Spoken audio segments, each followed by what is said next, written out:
Welcome to my channel, Filipina Norwegian Life.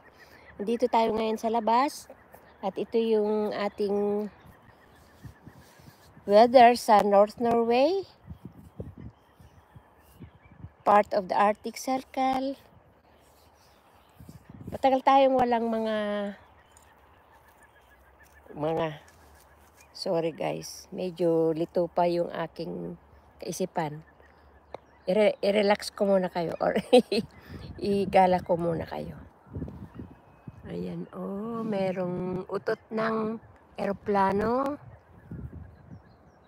Hey, Happy, say hello to my vlog. Vlog ni Filipina Norwegian. Ito yung ating, at meron din tayong kape. Sabi ng asawa ko, 13 degrees daw. Medyo malamig. May hangin.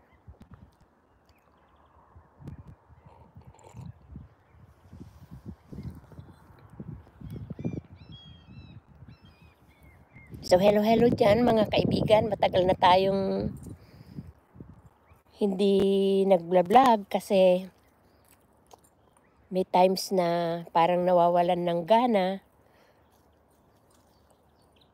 Kagaya ng mamonetize ka na, bigla na lang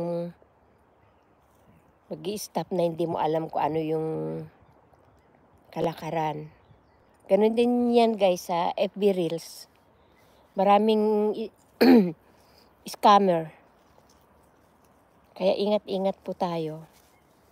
Anyway, gawin na lang natin itong yung padaan sa ating buhay. Nagpapa-araw ako guys kasi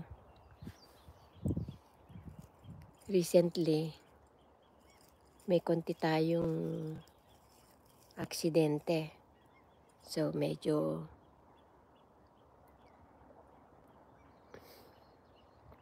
kumukuha tayo ng vitamin D.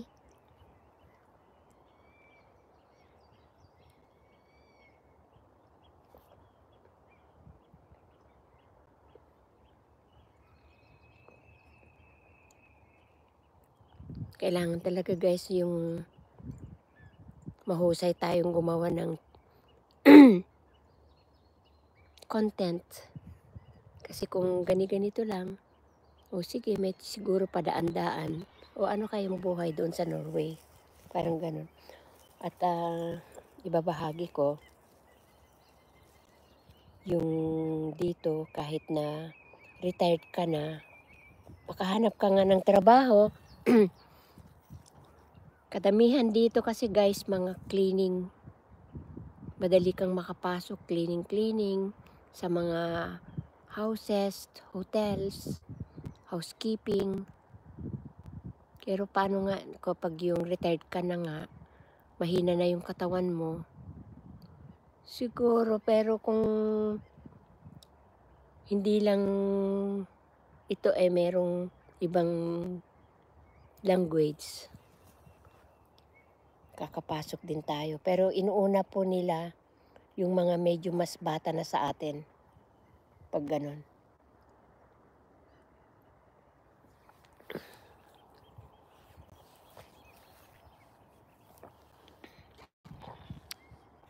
Oh, sino yung nakakasama ko yan diyan?